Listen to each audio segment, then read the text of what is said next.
second respondent never attained that constitutional threshold. And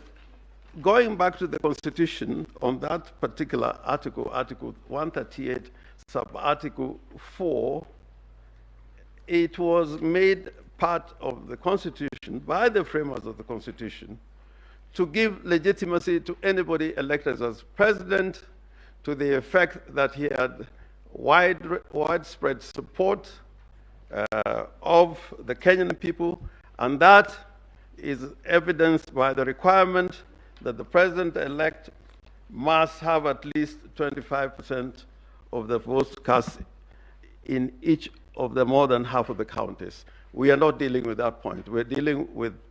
Article 4A, that it is a requirement, mandatory requirement, that the person elected as president must receive more than half of all the votes cast in the election. Now, talking about numbers in those two provisions speaks to the need for accuracy and accountability to give an election the legitimacy that the holder of that office would carry while exercising the powers of the President of the Republic of Kenya. And it's not an idle matter, because we went through an experience before the enactment and proclamation of this Constitution,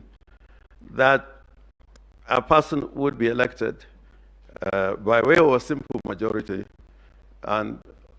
in circumstances in which you would find that the person elected as president did not garner more than half the votes which are cast in a presidential election. So this is an important matter. And the difficulty about this particular article is that it requires, at the end of an election before the declaration, that the Commission carries out some mathematics, some mathematical calculation and computation based on proper returns of the votes that were cast in the polling stations and transmitted, as it were, the results thereof to the National Tallying Center and verified accordingly in terms of the Article 38 and the Elections Act. Now, my lords and my ladies, my starting point would be the fact that in this election, it was declared that, and that is found in paragraph 7 of our petition, that the second respondent in the declared result garnered 7,176,141 votes, which according to the Electoral Commission represented 50.49% of the votes cast in the election. Now, this figure would be correct depending on the calculations that were carried out or computation done by the Electoral Commission based on the votes cast during the elections held on the 9th of August 2022.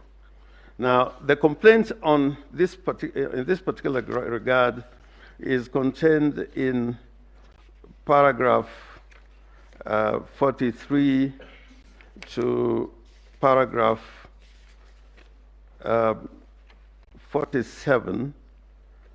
48 of the petition. And for purpose of clarity, with your permission, my lords and my ladies, I would want to read out those particular paragraphs of the petition so that I can properly put it in context. Paragraph 43 bars that the number of voters who turned out to vote